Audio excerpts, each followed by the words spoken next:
I'm Brandy Obvintseva with Botanaut, and today I am going to make some gifts for a dinner party that I'm going to tonight. Now, it's still social distancing time, but I have the unique privilege of being very, very close to my mother, and she invites my whole family over for dinner once a week, and she makes wonderful food, and it's awesome. And so I'm going to make some little tiny flower arrangements in these beautiful little bottles that I got, and then I'm going to tie these to them, and so everybody is going to get one. My husband, my mom, and my two children will each get one, and they'll be kind of little place cards. So the dinner is usually very casual, but this is just kind of an extra touch. And I thought while we did that, I could share just a few ideas about how to be a fabulous dinner guest. So that's what we're going to do today. I have some absolutely amazing English lavender that we're going to play with. And then I've got two types of eucalyptus. This is a giant one and this is a much smaller one. And I always think that's so interesting when you've got plants that are classified not by the way that they look, but by the compounds that they have in them. I love eucalyptus because I love koala bears. And when I was little, I was in a club called the Koala Club. We made it up. It was so fun, and I got to be the president because it was my club. I made it up. And I learned how to draw koala bears through muscle memory, and it was just kind of a thing, right? And then years later, I was watching a koala bear video on National Geographic, and I learned that they are crazy aggressive. So they are definitely not to be judged by their cover. They are extremely territorial. They make all kinds of crazy noises, and they are super aggressive. So I don't know if I'd want to meet one in a dark alley. But I thought I would share a few ideas. One thing that my mom really did a fabulous job of, even though I'm not always perfect at it, is she gave me the gift of good manners. And that is just one of the things that I think I'm just so grateful, because she persisted when I wasn't necessarily enthusiastic about it, but she did it. And subsequently I went on and got certified by Emily Post and all of that, but the most important etiquette and manners I definitely learned from my mother. So here are a few things to think about whenever we do go back to normal entertaining and being guests. It's how to be a fabulous dinner guest.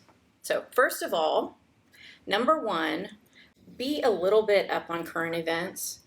Don't plan on talking politics, please. It's you don't know the company, but be up on current events, what's going on locally, what's going on just in the world in general.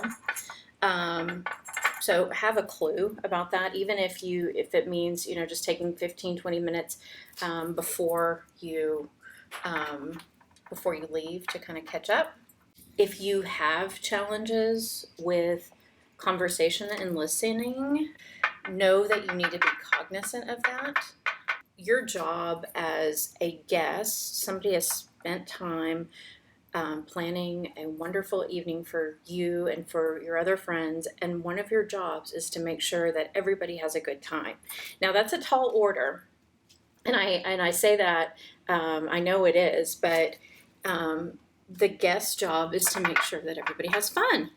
The hostess has prepared the environment, but the guest needs to show up and engage with the other guests and make sure that they're not high maintenance and that they're pleasant. Another thing is show up on time. This is one of the biggest deals ever.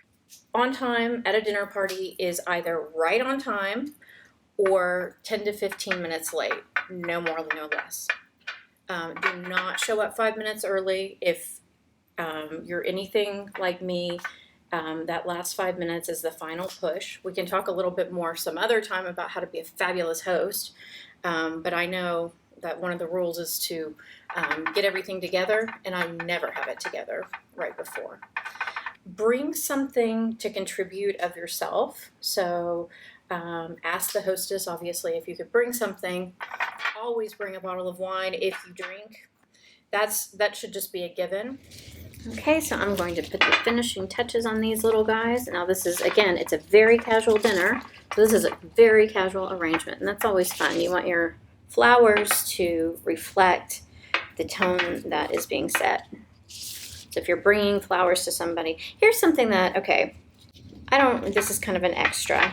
I've had different people comment on bringing flowers. And whether or not you should put them in a vase or not. And so here's my perspective as a hostess.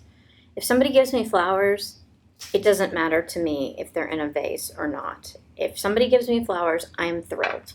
If they give it to me in a cellophane wrapper, fantastic. Thank you from the bottom of my heart. I don't feel the need to stop and arrange them at that given moment. So you can put them in the sink. But if it's pretty easy to do it, you can also do that. But don't feel obligated to do that. And if you want, you can also put them in a vase. So we've had a lot of back and forth about that over the years, and I can tell you it is absolutely fine to give people the gift of flowers in a cellophane wrapper if you feel so inclined.